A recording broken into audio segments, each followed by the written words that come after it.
ഇന്നത്തെ video home made dish wash ഉണ്ടാക്കുന്നത് എങ്ങനെയാണെന്ന് നോക്കിയാലോ. അതിനായി ആവശ്യമുള്ളത് സ്ലറി, ഫോം ബൂസ്റ്റർ വഴുവഴുപ്പിനാണ്, filler powder, SP powder, caustic soda, സ്മെല്ലിനായിട്ടുള്ള liquid, colour powder. Dish wash ഉണ്ടാക്കുന്നതിന് വലിയൊരു ബക്കറ്റ് എടുക്കുക. അതിലേക്ക് 3 ലിറ്റർ വെള്ളം ഒഴിക്കുക. പിന്നെ നമ്മൾ കാസ്റ്റിക് സോഡ ആഡ് ചെയ്ത് കൊടുക്കുക. നന്നായി അത് ഇളക്കുക. കാസ്റ്റിക് സോഡ കല്ലുപ്പ് പോലെയാണ് ഇരിക്കുന്നത്. അഴുക്ക് പോകാനാണ് ഇവ നമ്മളെ സഹായിക്കുന്നത്. പതയില്ലാതെ എന്ത് ഡിഷ് വാഷ് അല്ലേ? അപ്പോൾ നമുക്ക് പതയ്ക്ക് വേണ്ടി സ്ലറി ആഡ് ചെയ്ത് കൊടുത്താലോ. സ്ലറി ആഡ് ചെയ്ത് കൊടുത്ത് നന്നായിട്ട് തന്നെ ഇളക്കുക. കണ്ടില്ലേ പത വരുന്നത്?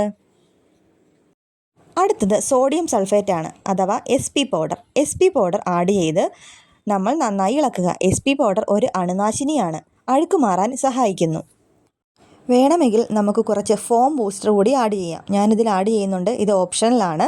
ഫോം ബൂസ്റ്ററും കൂടെ ആഡ് ചെയ്ത് നന്നായി ഇളക്കുക. നമ്മുടെ ഡിഷ് വാഷിൻ്റെ ഗ്ലാമർ കൂട്ടാനായി നമുക്ക് കുറച്ച് കളർ പൗഡർ കൂടെ ആഡ് ചെയ്യാം. ഗ്രീൻ കളറാണ് ഞാനിവിടെ യൂസ് ചെയ്യുന്നത്. അതിനുശേഷം നന്നായി തന്നെ ഇളക്കുക. നല്ലൊരു സ്മെല്ല് കിട്ടാനായി നമുക്ക് കുറച്ച് പെർഫ്യൂം കൂടി ആഡ് ചെയ്ത് കൊടുക്കാം. ഇതിനുശേഷം ഫില്ലർ പൗഡർ ആഡ് ചെയ്യുക. ഡിഷ് വാഷിൻ്റെ ഗുണം ഒന്നുകൂടി നന്നാകുമെന്നാണ് ഗൂഗിൾ പറയുന്നത് കേട്ടോ. അപ്പോൾ ഇതുകൂടി ആഡ് ചെയ്ത് നന്നായി ഇളക്കുക. പത മാറാനായി നമ്മൾ ഒരു ദിവസം ഒന്ന് വെയിറ്റ് ചെയ്യുക. അങ്ങനെ നമ്മൾ 5 ലിറ്റർ ഡിഷ് വാഷാണ് ഉണ്ടാക്കിയിരിക്കുന്നത്. ഇതൊരു ചെറിയ കുപ്പിയിലാക്കി യൂസ് ചെയ്യാവുന്നതാണ്.